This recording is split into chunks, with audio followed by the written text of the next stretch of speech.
Seigneur, nous voulons nous mettre à l'écoute de ta parole. Nous voulons nous laisser toucher par ce thème en lien avec le travail.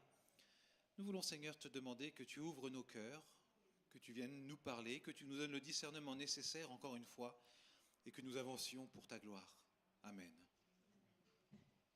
Donc ce matin, je me fais le porte-parole de quelqu'un que nous connaissons, parce que nous avons eu l'occasion de l'avoir en tant qu'invité pendant un de nos week-ends d'église. Il s'agit du frère Cédric Eugène, qui est doyen de la faculté de théologie évangélique à Vaux-sur-Seine.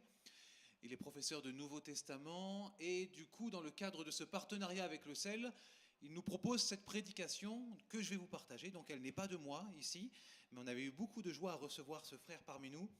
Et le thème de cette année, en lien avec le CEL, c'est la notion du travail. Le travail comme don, le travail comme défi et le travail comme un chemin de solidarité.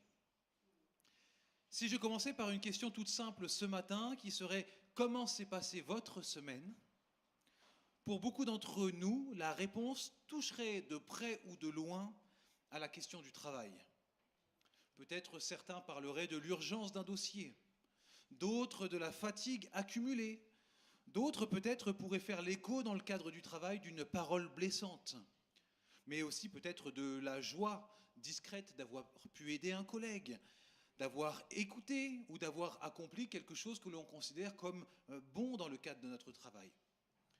Il y aurait eu probablement aussi certains d'entre nous qui auraient eu un silence pesant, le silence de ceux et celles qui cherchent encore un emploi et qui ne parviennent pas à en trouver. Ou alors qui portent le poids d'un travail qui n'est pas du tout un lieu de joie, mais un poids trop lourd.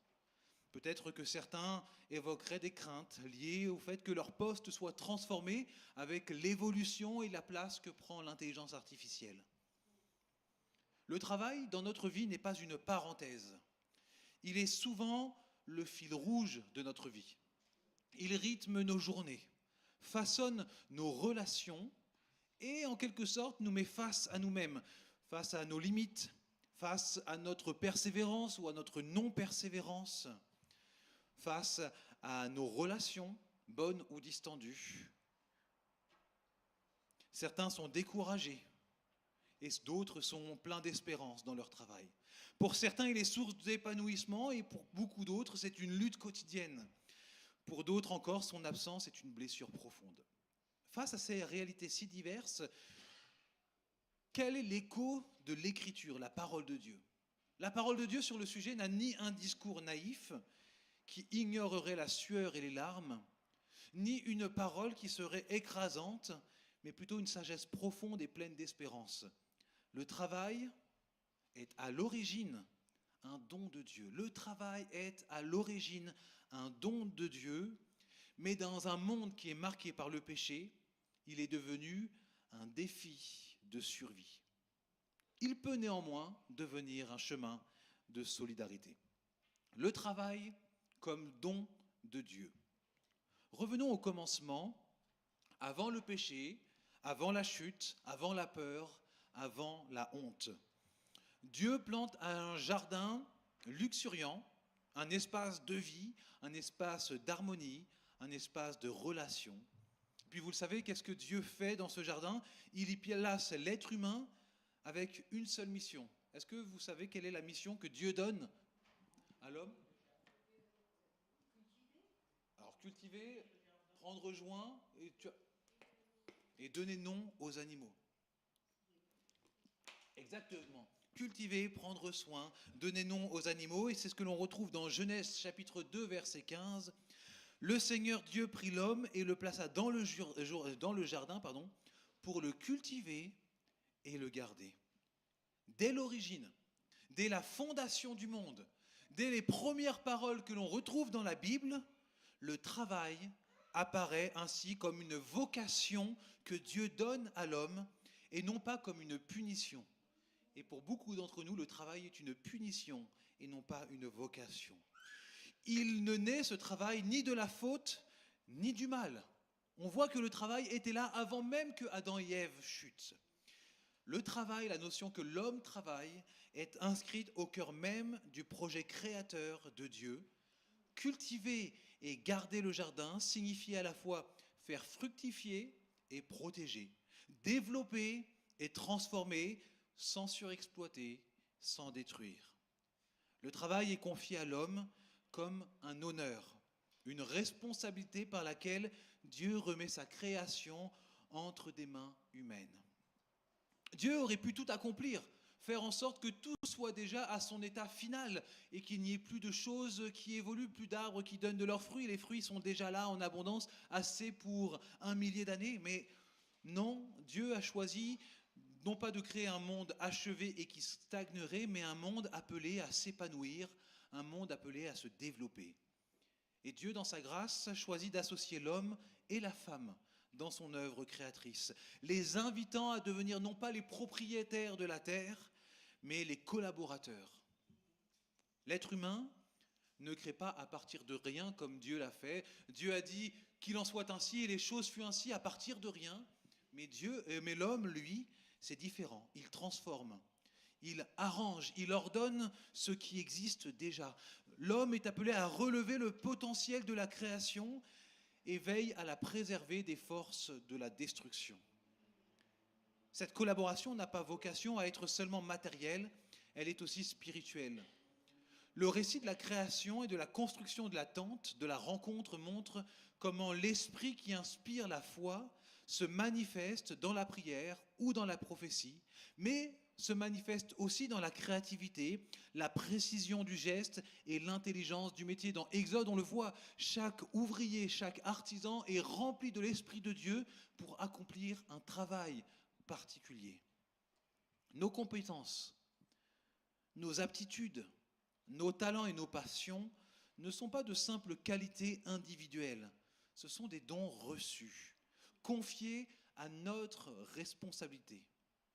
Chaque personne, chacun d'entre nous ici, avons reçu d'une manière singulière de quoi contribuer à la vie commune. Aucun n'étant inutile, aucun n'étant secondaire. Même une fois hors du jardin, une fois l'homme et la femme chassés, ce que Dieu a offert à l'humanité, que ce soit nos capacités, notre imagination, notre savoir-faire, demeure toujours actif et utile. Par le travail, l'homme continue de bâtir des villes, l'homme continue de cultiver la terre, l'homme continue de transmettre son savoir, l'homme continue de faire naître différentes cultures. Ainsi, l'œuvre de la création continue toujours de se déployer depuis qu'elle a commencé, appelée à grandir grâce à la coopération humaine.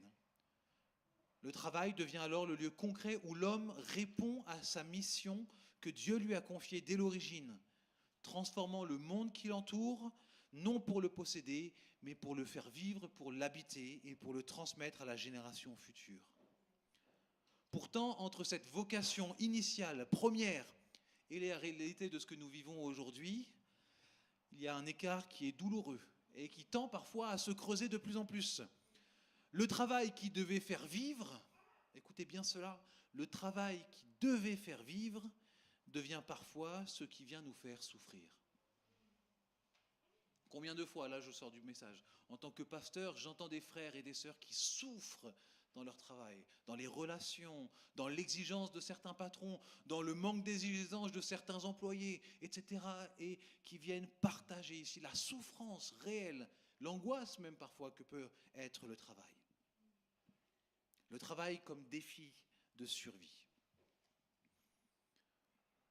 Malheureusement, c'est bien hors du jardin que l'existence humaine se déploie désormais.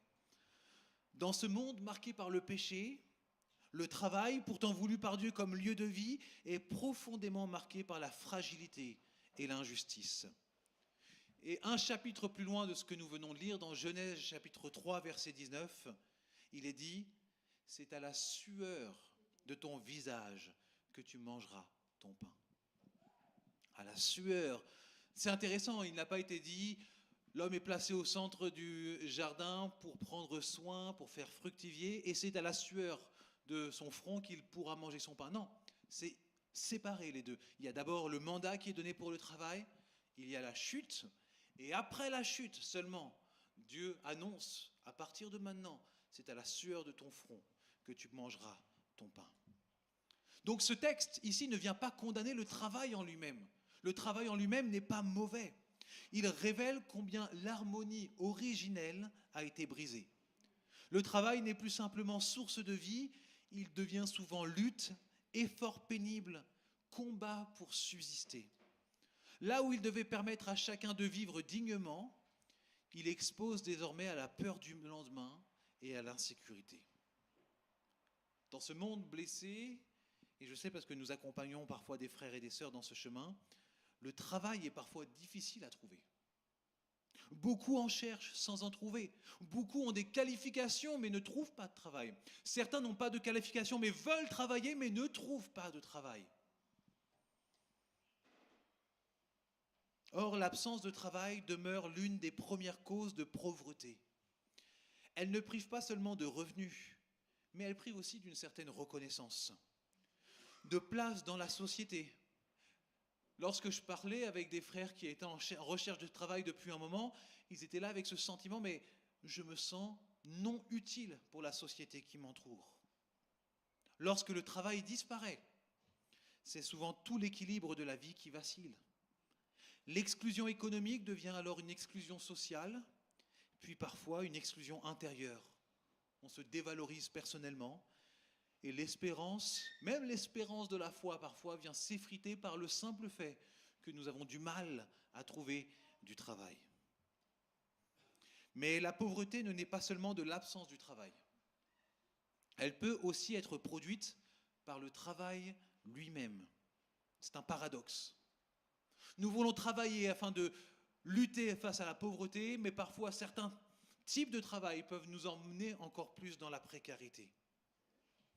De nombreuses femmes et de nombreux hommes travaillent dur, parfois à plein temps, parfois même plus qu'à plein temps, en cumulant du travail, et sans pour autant pouvoir vivre dignement. Salaire insuffisant, ou alors des contrats qui sont précaires, des horaires qui sont morcelés, des conditions éprouvantes qui maintiennent dans une survie quotidienne, laissant peu de place pour imaginer ou même préparer un avenir. Ainsi apparaît une contradiction profonde. Le travail ne protège plus toujours de la pauvreté. La parole biblique doit résonner alors avec une nouvelle force. C'est à la sueur de ton visage que tu mangeras de ton pain. Mais aujourd'hui, pour beaucoup d'entre nous, même la sueur du visage ne suffit plus à obtenir le pain nécessaire. Cette situation, mes frères et sœurs, n'est pas normale. Elle ne correspond pas au projet du Créateur. Lorsque le travail appauvrit au lieu de faire vivre, la dignité humaine est profondément atteinte. L'être humain risque d'être réduit à une simple force de production, à un coût à diminuer, et c'est pourquoi les Écritures rappellent sans cesse l'exigence du salaire juste, l'exigence du repos et l'exigence de la protection du plus vulnérable.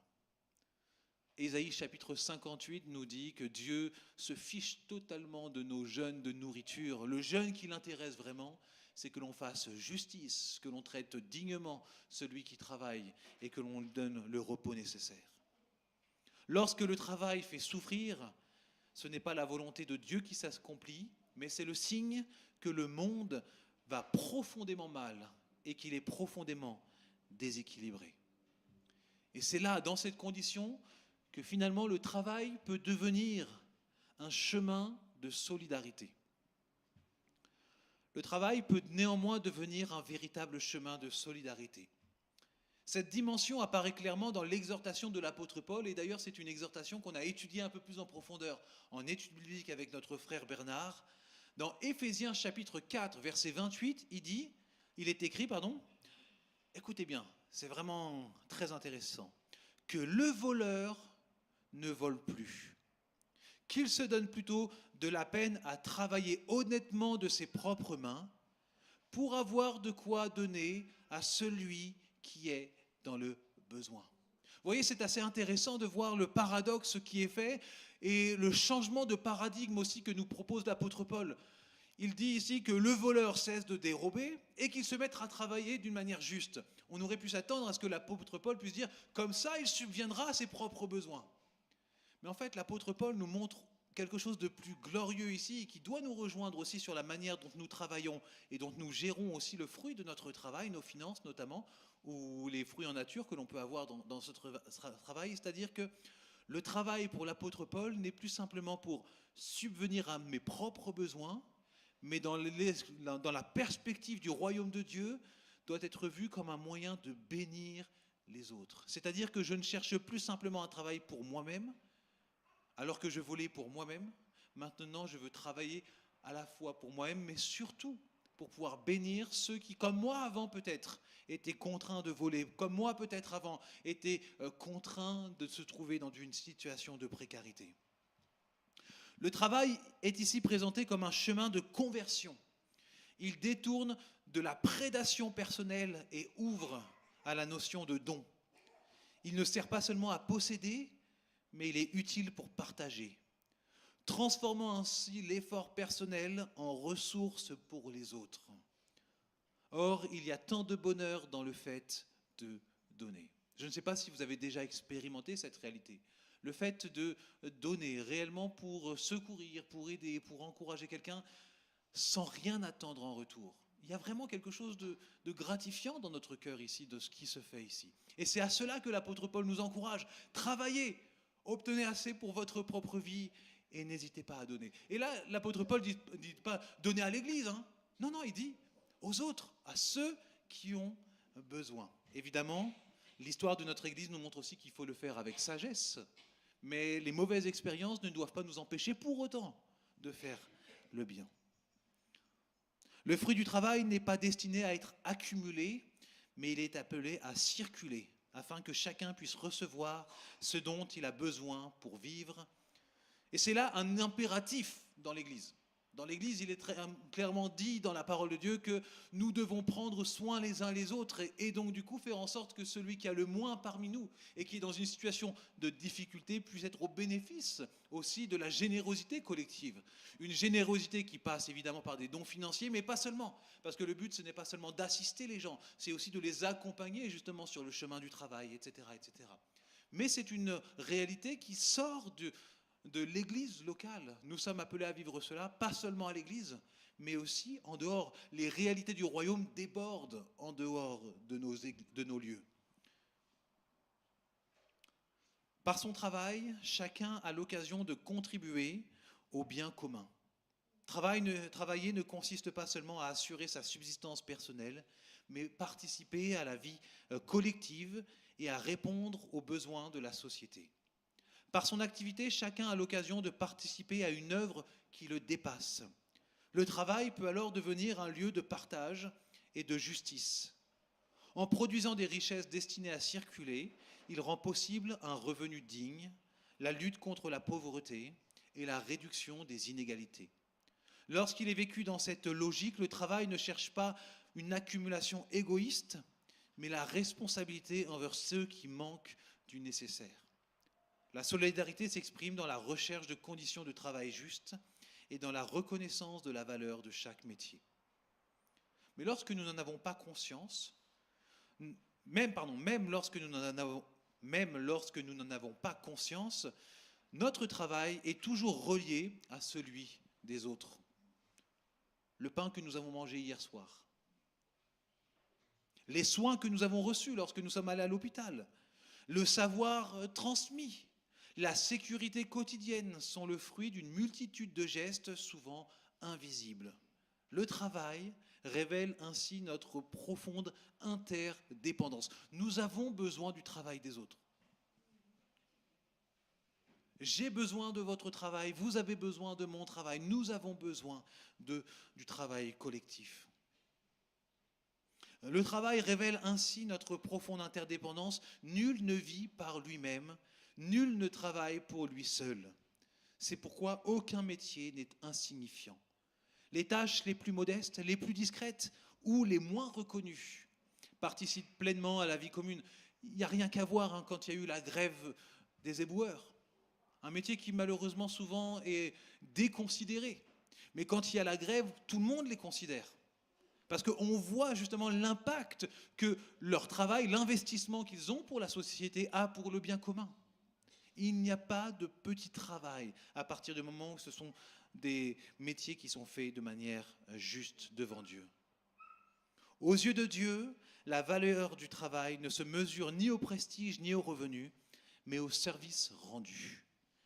Là où la société hiérarchise, l'Évangile reconnaît la dignité égale de tous, la dignité.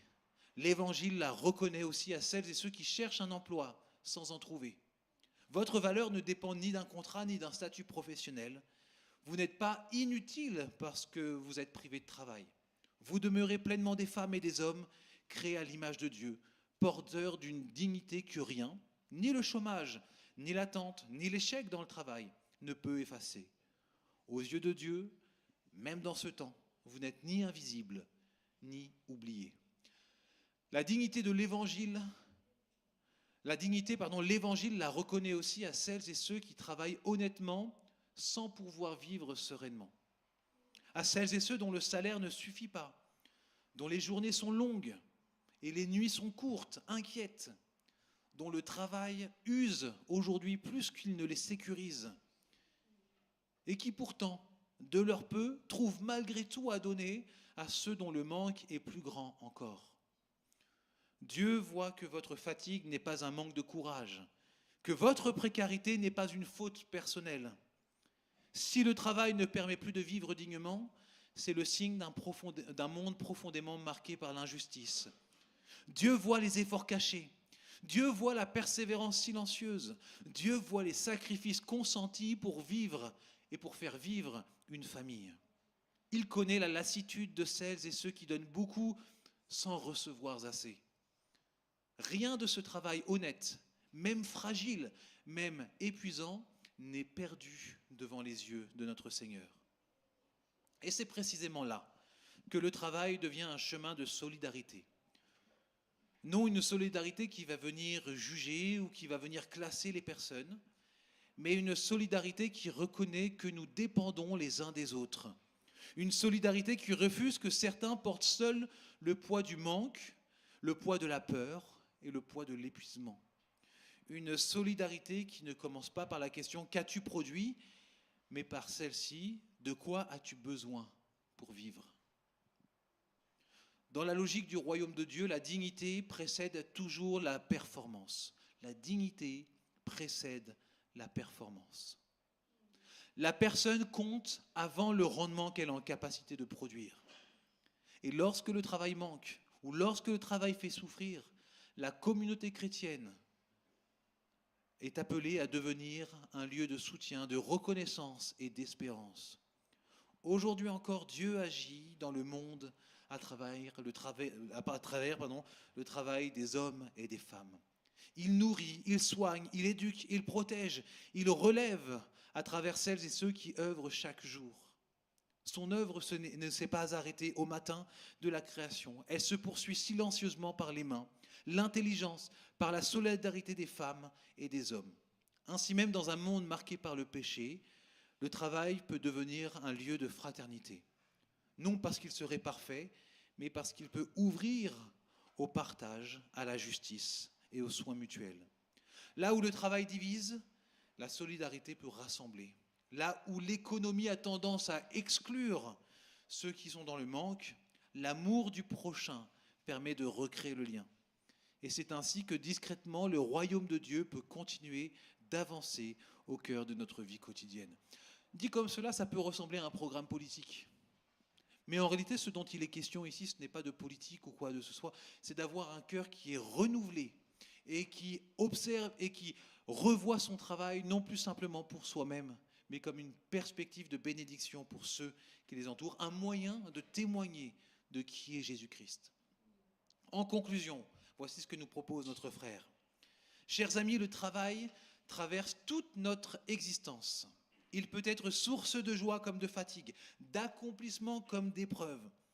Les Écritures ne nient aucune de ces réalités. Elles nous rappellent simplement ceci. Le travail est un don. Le travail est un défi, mais le travail est aussi un chemin d'amour. Cela invite chacun à une relecture personnelle. Non pas de se poser la question, et en ce moment, je vous promets, c'est vraiment la question que j'ai tendance à me poser. Suis-je assez performant dans mon travail ? Est-ce que j'en fais assez? Est-ce que mes chiffres sont assez bons? Mais plutôt de passer dans... non plus de simplement se poser la question, ai-je réussi ma vie professionnelle? Mais de se poser la question maintenant, dans mon travail aujourd'hui, ou malgré l'absence de mon travail, comment Dieu peut-il m'appeler à faire vivre ce que je produis, ce qu'il m'a offert, ce qu'il m'a donné? Comment, dans mon travail, je peux être une source de bénédiction? Ou comment, par mon travail et ce que le travail produit dans ma vie, je peux être une source de bénédiction pour quelqu'un d'autre? Jésus-Christ lui-même est venu œuvrer au milieu des humains. Il a partagé la condition ordinaire des travailleurs, connaissant la fatigue des mains, la patience du geste répété, la discrétion d'un labeur sans gloire sur la terre. Le travail que faisait notre Seigneur n'avait rien d'extraordinaire aux yeux des hommes. C'était un travail de la main, un travail de l'épuisement. En tant que charpentier, il a connu la souffrance des clous entre ses mains avant de connaître la souffrance des clous dans ses mains. Par le travail. Et en aucun cas, il l'a remis en cause. En Jésus, Dieu est entré jusque dans la sueur humaine pour la rejoindre, pour la relever, la transfigurer. Cela signifie que rien de ce que nous faisons avec droiture, attention, tout travail ici n'est pas à mettre sur le même plan. Tout travail qui est fait dans la droiture, c'est-à-dire qui est reconnu devant Dieu, qui est légal devant Dieu dans notre société, qui est fidèle, et un travail qui est amour, n'est jamais insignifiant. Aucun travail honnête n'est perdu aux yeux de Dieu. Même ceux qui semblent monotones, invisibles ou ingrats peut devenir lieu de communion et de collaboration avec lui lorsqu'il est offert et vécu dans la confiance.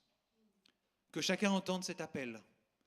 Travailler non pour se définir par la performance, non pour se laisser écraser par la fatigue, mais pour servir la vie et participer humblement à l'œuvre de Dieu. Nous travaillons pour que la vie circule, pour que le bien se multiplie, pour que le royaume de Dieu avance discrètement au cœur de nos bureaux, de nos chantiers, de nos cuisines, de nos salles de classe. Ce que nous faisons, faisons-le comme pour le Seigneur. Amen.